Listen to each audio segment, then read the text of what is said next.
Hello,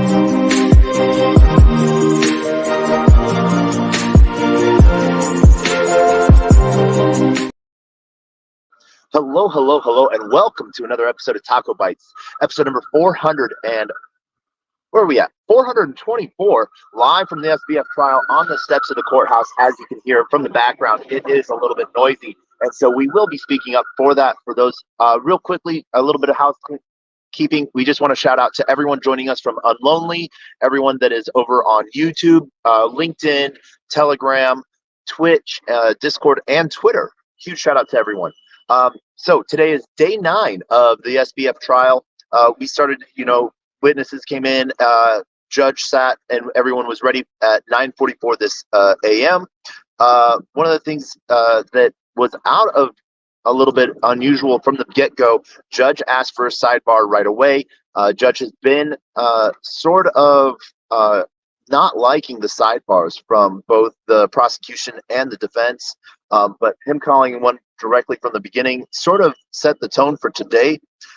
Opening witness was Tariq Morad, out of Calgary, Canada. He is a hotel owner and operator. He originally found FTX, and so what the prosecution did was they went through his history of FTX and his knowledge and what brought him to FTX, and that was a lot of it on social in 2019, learning about the SBF and the technology behind FTX, which really drew him to it. Based on his research from, they showcased the Forbes magazine that he really liked, where Sam was featured on the Forbes 400, and that was brought into evidence. But he really liked the tech behind FTX, the ideas behind it, and what he thought was not necessarily self-custody, but his funds being solely his own and not lent out. And so he did go through and wire instructions, as they followed in April of 2021. And that was shown that it went through to North Dimension, which was an Alameda holding bank. And what was sort of interesting is it went through Silvergate Bank is where the deposits went, with Wells Fargo being a middle person on that. And so one of the things that they did sort of show off was how much he initially invested and put into FTX and how much his account balance was at the end. And he still has not been able to remove his funds, but he deposited around $500,000 total from April 2021 to about October of 2022. And so one of the things that he never took funds off of FTX, but he did invest in like Bitcoin, ETH, USD, Solana, and some other stables and other layer ones. He had a wide portfolio that they weren't able to showcase all of the tokens that he held, but I could see there he had about maybe 20 tokens in his account. Based off of that, his ending account balance was roughly around $257,948.53. So he was roughly at about a 50% loss compared to the market crashing after Luna and Three Arrows Capital and Nomad, where most people were down 75% to 80%, if not higher. I will be honest, he did okay. He was distributing his numbers. So by my general assumption, he was not a bad trader. It was just bad market conditions, and he understood that it was bad market conditions as well. One of the questions that was asked of him is if he ever knew about the FTX Lend program or the terms of service, and that was a question that even the prosecution asked quickly, but then the judge clarified. So it was in about November of 2022, that he did hear about increased withdrawals on the platform, but he saw Sam's tweet, and this was pushed from the prosecution. And what this was meant to do, in my opinion, was sort of draw faith in Sam as Sam being a competent leader, or showcasing as a competent leader, and that people had trust in him. And that was based off of who his connections were, what kind of deals and celebrity deals and promotions he had. And we saw that pushed out a little bit more with the next witness, which we'll go into in just a second. So he felt that his funds were safe based off of his assumptions with Sam and belief in Sam. And so what's rather interesting is, the day that he saw Sam's tweet that customer funds were safe, we know that to be November 8th. The prosecution then asked a very funny question, and was there a time when you wished you had taken your funds off of the account? And he said the following day, the very next day. And so part of that then ended up getting redacted, but it was denied because he had taken a screenshot of his account and account balances for all of his assets, and he had overlaid the date and time, November 10th, 2022, 1:19 p.m. I'm assuming that is Calgary time, based off of his location. And then the defense asking if he had ever traded when he was, or used FTX when he was in any other place other than Canada, and he had said no. He still has not been able to withdraw. That was the final question from the prosecution before them handing him over to the defense. And so then the defense sort of asked what other exchanges he had used, which, Binance, Bitrex, CoinEx, and PolyX. And so when he was asked by the defense why his money was now $257,000, he did state, very clearly it was because of market decline. He understood that. He understood the risk. So I don't think he was actually upset at all in any way, shape, or form about where his funds were at, because based off of the numbers that I know where tokens were at that day, he would be probably up a little bit more around the 300 to 350 range based on my assumptions of his token distribution. So it would slowly be raising out. One of the things that the defense did ask is if he had ever read the terms and services. He said he had not, and he understood that. And he had never had any comment on what the terms and services were, because what the judge then did after both the prosecution and defense rest is he clarified, were the terms and services ever given to you? He obviously responded no. And he was like, did you even look at them? He was like, no. And then he was finally asked, did you try to look at them just to even see how many pages there were? Because on the initial wiring page, it is this tiny little white words that will get you to the TNS. And he said no. And so that was sort of where they ended off with Murad. And my feeling, my assumptions on that was that it was really just to sort of give a customer point of view of both the belief in Sam, based off of all of the things that Sam Bankman was doing to promote FTX and the partnerships that we saw coming out of that, and sort of we're here, we're big, we're here to stay. We saw that with FTX putting their name on Miami-Dade Arena, which then got called FTX Arena. We'll get into that just in a second.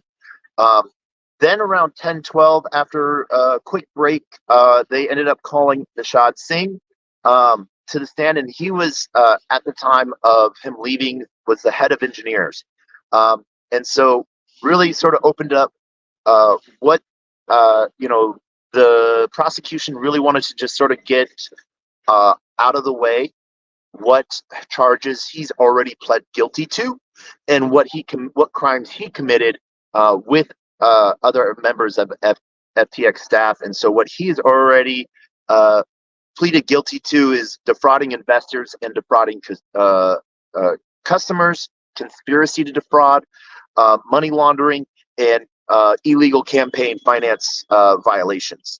And he named off that the other parties that he committed these crimes with were Sam Trabuku, and I always pronounce Sam's last name wrong, and I apologize. But that is that. And then Love One, I do see you requesting. I'll bring you up in just a moment after we get through this. But then he also named Gary SBF, and that's Gary Wang, SBF, and Caroline Ellison as his co-conspirators in these campaign finance, money laundering, and conspiracy to commit and defrauding customers and investors. One of the things that he sort of talked about, which was a little bit different, he brought some new verbiage to the whole, which was the $8 billion negative fund that Alameda had as an account on FTX. And we'll get into that, the explanations of how it got into that negative balance in just a moment. One of the things that they then broke through with Nishad was his history and pedigree and why he got to where he was at today. You know, obviously growing up in the Bay Area, going to Crystal Springs High School, both with Sam and Sam's younger brother. One of the things that they did talk about was that Nishad was actually not friends with Sam in high school. He was friends with Sam's younger brother, Gabe. And then he went off to Facebook.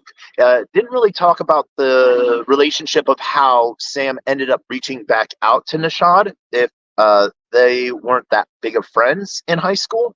But he was with Facebook, and then late 2017 with Alameda Research, where SBF and Gary Wong were leading the charge there. So what he was brought in originally for was as a software engineer. He then wrote code and moved to help sort of lay out trading algorithms and the front end and back end side of things. A lot of the stuff that he was reporting to was to Gary directly. He did mention that he was always in a junior position and that he never made any decision on his own. It was either as directed or half made and then handed off. One of the things that he did talk about was that Sam did not code, but Sam did play a role as an architect within the code creation. And so as DevRel sort of gave the idea of what the code should do, what the formulas should be on some of the liquidation aspects and the margin side of things. And then it was on both Gary and Nishad to design the code to actually do what Sam wanted. So from that, we also saw that one of the things that they did push out was that SBF did design the margins and liquidations algorithm. And from that, we did see that there was, I will be honest, I never, got heavy deep into FTX other than using FTX to show one, to see what it was like. But it did set itself apart with some of the ideas that it had on liquidation and sort of protecting customer assets and giving customers a chance to make things right before liquidation, because they do see liquidation as a threat to other customer funds, which it can be. So one of the things that, Nishad broke down was sort of the delegation of duties as he saw them, with Sam being over Alameda, marketing, raising, promotions, and legal. And then Gary was over tech implementation. And once again, he reported directly to Sam and to Gary, and that didn't change over time. In December 2021, he moved in with Sam into the Orchid 6 penthouse. And then, one of the things that they then started to talk about was his finances with FTX. And because FTX's equity was not really split out to a lot of people, he was a 6 to 7% equity holder. And we'll go over, and which, they asked, what did that make you on paper? And he responded, that made me a billionaire on paper. From that, how he ended up getting that equity when no one else was getting equity was in 2020. He asked for no more bonuses and instead equity because he felt that it was a long-term play. At that time, it seems like he wasn't looking too deep into things as he was no longer part of Alameda. He'd moved fully over to FTX by that time. And so he saw a sustainable piece on that. And it wasn't until then he saw back to what Alameda was doing that he realized that where the dirty things were. And so from 2020, he moved from 2,000K yearly salary. And then prior to 2020, he was earning around $1 million per year in bonus. And mid 2020, he moved fully to FTX. One of the tiny little insights that Nishad then gave was sort of Sam's desktop, which was sort of interesting because I'm sort of jealous of anyone that has a great desktop, but a 6-monitor layout. One of the things that he pointed out was that always in the upper right screen was the balance sheet of Alameda and what that was looking like. And so we've seen this balance sheet many times so far. And this is the unaltered balance sheet that sort of showed the balance that Alameda was carrying on both loans and due or slash owed to FTX. So the other part too that they really wanted to push was Sam's being in charge, and so and Sam having the final say. One of the comments that Nishad did make was that Sam had told him multiple times that he could fire anyone at any time. And so then it went into what they thought, was Sam's spending habits for some of the things that they were investing and buying in, and long-term piece. And so it was asked, how would you say spending was? And he was like, just straight up, it was excessive. One of the points that he made, interest points that he made was, and that I would love to do a little bit more research on, is he felt that there was a specific instance that they were getting squeezed for $20 million. And Nishad brought that to Sam's attention in a group of other people at the FTX offices. And that is where Sam went off on him, stating that, he was that's talk like that laid seeds of doubt. That was a pull comment from that, among other aspects of how that will negatively impact the company and the future of FTX. They really went then into the venture capital and investment spending, and then they looked at both the partnerships spending. One of the things that they talked about for a minute was Genesis Digital Assets, which is a mining company in Africa, if I'm going to remember right. And one of it was a Bitcoin mining operation, which sort of got a laugh from the courtroom, because when he was saying that it was a mining operation, the judge then interrupted to quote, when I was your age, mining meant digging in the dirt for rocks and coal, but I think you're meaning something else.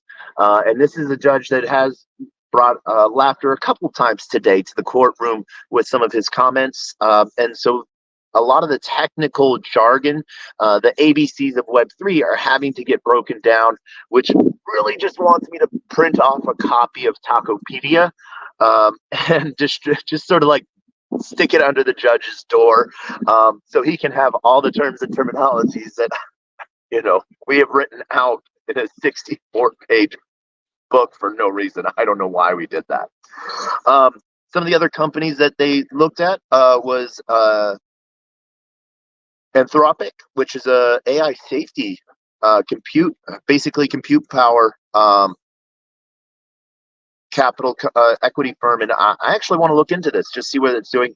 They made a $500 million investment, and then they made roughly initially a $200 million investment into K5, and we'll talk about K5 in just a minute. What this totally all worked out to initially was roughly $1.13 billion. And so and that was actually separate. That 1.13 was just partnership deals and paid endorsements. So, but we'll get into that in just a second. One of the things that they then went into was the high spending that they were doing on investments, and how Nishad felt that was a huge deterrent to FTX and FTX culture, because what he said was that what they had been trying to push was that FTX was a company for the people, by the people type of situation.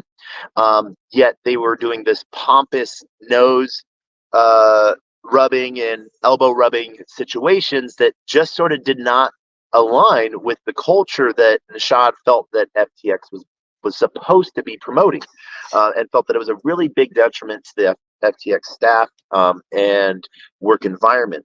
One of the big pieces that it seems to sort of bring a schism in the team was K5. K5 is an engagement group based out of California that was run by Brian Baum and Michael Kives. Keeves, I apologize for butchering your guys' names. But it was what they originally did was they invited Sam out to a dinner in California. At this dinner was Hillary Clinton, Doug Inhofe, who is Kamala Harris's husband, Katy Perry, Orlando Bloom, Kate Hudson, Leonardo DiCaprio,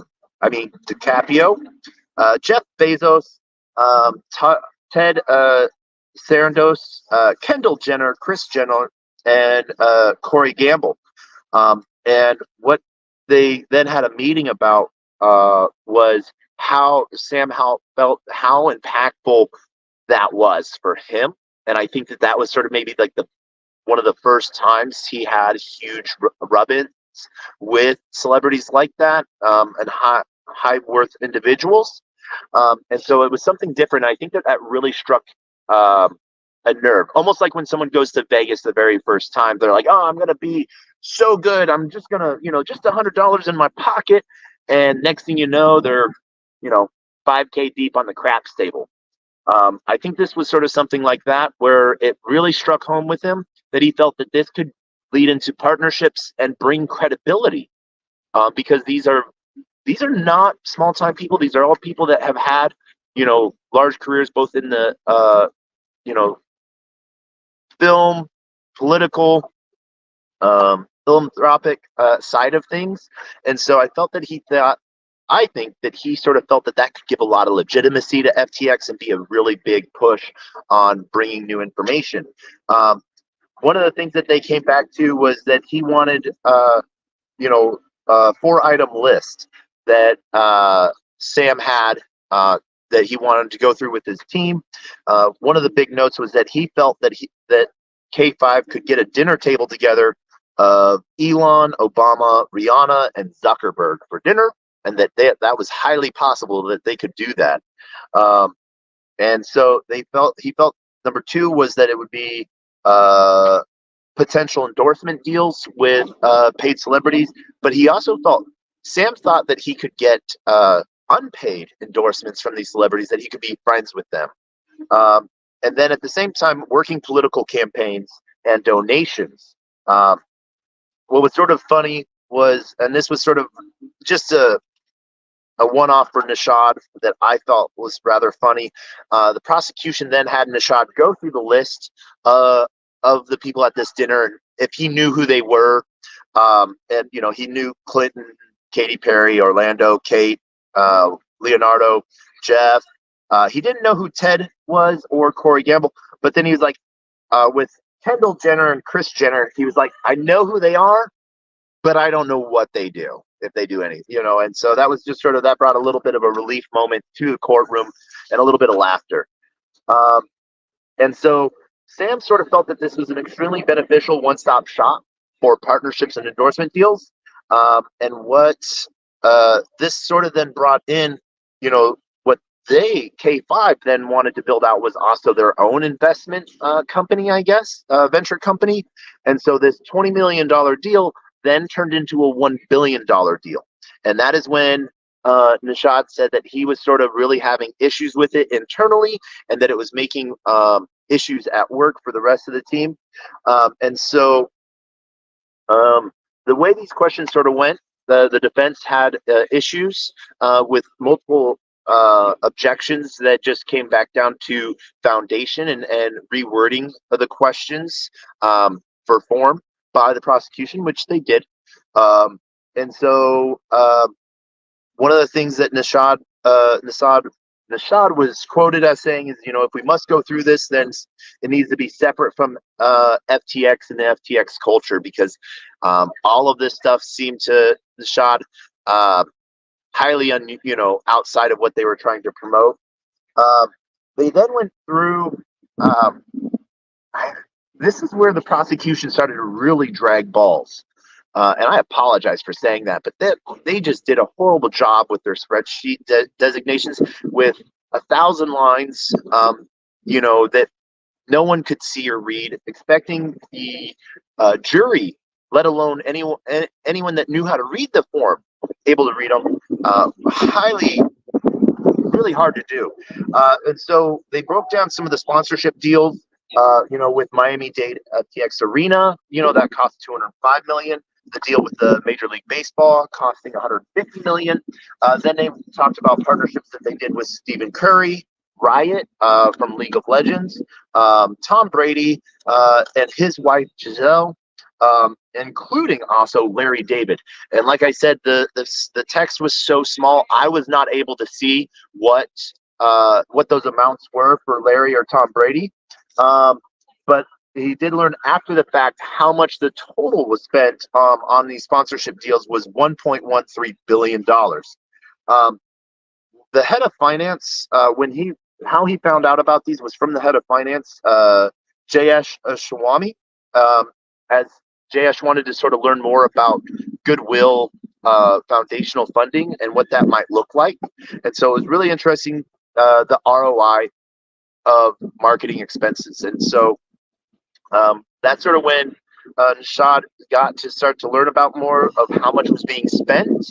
And then he ended up going in. Then that's when they sort of broke down.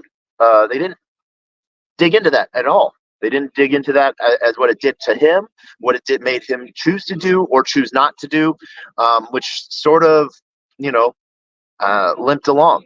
That's sort of how the prosecution has been doing this. They haven't been really deep diving, and neither has the defense, which has been really interesting. Next, they went into the real estate holdings, which obviously had a whole bunch of different properties, including the Orchid 6 apartment for roughly 7 to 6 people is what I originally thought, but was told that it might be closer to 9 people that were living there, and that brought a huge substantial disagreement to the entire team choosing on that place. But Sam, I guess, was really into the views, is what they said. And as Nishad sort of was complaining to Sam about it, SBF responded that he was willing to pay $100 million to make the drama go away and just buy it himself. Turns out he bought it with Alameda funds. And so at that time in 2021, what did he think of Alameda finances? They were great. Then they talked about in May 2022, what started to bring market decline down, and they talked about Luna and UST. As everyone talks about, they're like the algorithmically pegged stablecoin. No one knows what that means, and so we'll actually do a video on the algorithm for UST, why it was supposed to be stable, which for the idea at the time, it was very innovative and great. We lost in it too. So, yeah, but one of the things that the judge did ask for clarification for was on the algorithmic peg. And so they went over that. One of the things then that they talked about after May was private meetings with Nishad, SBF, Caroline Ellison, and Gary about needing more collateral, more capital, looking at raising, as third-party crypto lenders were starting to close their books a little bit to new loans. Then at the same time, SBF thought maybe the idea was to just buy some of these companies so that they could loan to themselves. And so the funds were drying up quickly, they said. And so, but they were looking at like Celsius, Voyager, and BlockFi. Finally,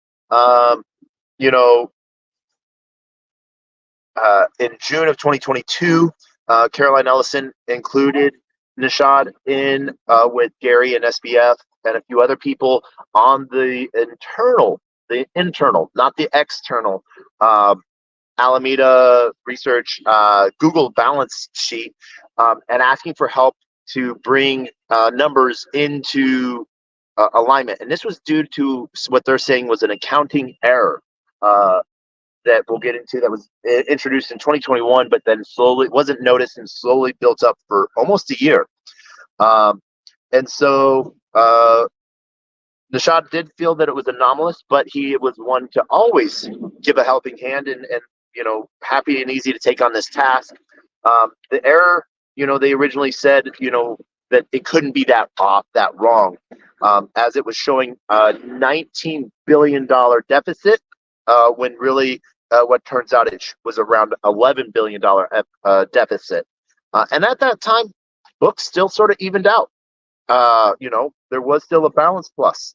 But we saw that slowly fade away as Alameda took on more loans and pushed more things. What they then started to talk about was the accounting bug. I did not get the name of the person who did the original automated accounting updates, but that introduced the initial bug in June. By June of 2022, the accounting error had grown, added almost $8 billion. And so I understand sort of the math behind it is where it wasn't withdrawing funds from added funds, because they had a very interesting accounting method. A user would deposit funds into Alameda bank account. Alameda bank account would then go up manually. Then that fund would then be added to another person's account, and it would be withdrawn, subtracted from Alameda's account. What was happening was that money wasn't being subtracted, so it was showing that it had money that it wasn't supposed to. So it was in a negative balance, and that negative balance meant that was what it was owing out. As that should be as close to zero as possible. What we then talked about was some of the flags, the special privileges that was coded into Alameda's accounts and why that was special. And so once that was done, there was what we then moved off into, and this is once again the prosecution jumping around, not making a clear, concise story. Hopefully they'll do that on the 26th at closing. But they talked about the special privileges that the Alameda account had. Number one, that what was originally made was a flag, special privilege, allow negative. And what that meant was that the account could go negative in any way, shape, or form, up to the collateral that it had. So if it had collateral, it could go negative up to that amount. That was the first version, was allowed negative. We then talked about the difference between code, databases, where the storage of that code was, and that it was turned on in the database, how that broke down. Second version of the new update was it was no longer bound by collateral. And third version of the update was now added non-liquidating. So Alameda could take a position, they could leverage trade, and the market could go the opposite way, and it would not liquidate them. Even to the aspect that if they had zero Bitcoin in their wallet, they could sell 1 Bitcoin or however many Bitcoins, and then their account would then, for cash, but then their account would have minus that many Bitcoin that they sold, and plus that much cash that they had got for selling that Bitcoin. The idea behind that was unifying a set of rules for transferring locked tokens and allowing of transference of funds to user accounts. So at this time, when he saw this, all of these rules sort of being put into place, and he saw this sheet and broke down, Nishad said that he saw $2.1 billion in the hole that FTX owed from using customer funds. And he felt that it seriously hurt FTX and didn't serve it. And, what he was then, objections from the defense sort of came up, and what he was sort of saying, was customer funds not being taken was something that was promised and that he believed was, and that Alameda, based on tweets that were being put out by both Sam and Alameda, that Alameda did not have special privileges. The next piece was sort of they literally, oh my God, I wrote here for those that are joining us on video, you can see spreadsheet nightmare. They were creating the worst spreadsheets on the face of the planet. I don't know what the prosecution was trying to do. Just, it makes it look better if you have a bunch of numbers on the spreadsheet. I don't know. But what they were then showing was how info at old ftx.old, they were having to create new account issues. And what this brought into play was that actually the money that FTX was taking as a line of credit, basically customer funds, based on these new account structures, when they decided to merge their accounting methods, it then put it into what was called a line of credit. So it was actually I'll be honest, it was actually being treated as it should have been. It was a line of credit. And so it was bearing interest. And so how that was found, Nishad actually noticed this because he saw that site-wide interest fees spiked from roughly around 50 to 25K per day to over 800K per day. After bringing this to Jayesh, that's where they sort of found out that the accounts that Alameda had at that time were, and the way it was being moved, it was looking as it was a line of credit, which it was technically, and so they were paying interest on it. Nishad then asked what he should do with it, and the traders, they didn't name who the traders were, in a signal chat with Andrea and Adam, Caroline and Sam, then gave him a new account to transfer the funds to that would no longer bear interest. And so once again, it went from sort of being, just the chance of it being treated like it was doing something right to, yeah, we're taking a line of credit from our customers and we're not even paying interest on it. So that is the nutshell wrap up. Then prosecution is going to be taking it in a different direction, and that is all they've been doing. Is as soon as they ask like 3 questions, they then break it out and then jump into something completely different, and it's just sort of losing the jury. You can sort of see that, which I'm sorry to say is happening not only for the jury but for all of the amazing press that are here. And I just want to take a quick second shout out to all of the people that have been out here every day. We get here at like 5 o'clock in the morning to make sure that we're able to get into the main courtroom. And so the dedication from journalists is just, and the press and even the public that come to just sort of be part of this, because me personally, I see this as, for Web3, the trial of the century. We had the idea of something amazing and how crappy it made it. If only it had been doing it differently. I want to thank everyone for joining us on this TacoBytes. We have roughly 5 minutes to get back into the courtroom before our lunch is over, so we need to stuff our face with food because we are a fat kid. I want to thank everyone for joining us. Everyone on Unlonely, Twitch, Telegram, YouTube, and then a huge shout out to everyone joining us on Twitter. For joining us. We will see you at the end of the day. Again, we'll be coming for part 2 as we bring out the rest of the day, how it went. So, as always, we end every episode with the same 2 things. The best, worst knock-knock joke on the face of the planet and our words of wisdom. Our words of wisdom are always the same because what we live by. A closed mouth cannot be fed, and you cannot feed a closed mouth, meaning if no one knows you're looking for opportunity cannot come a knocking, and if opportunity does come knocking and no one answers, it's going to keep on walking. And we end with huge love out to Liam. And if you have the best, worst knock-knock joke, this is it. Knock, knock. Who's there?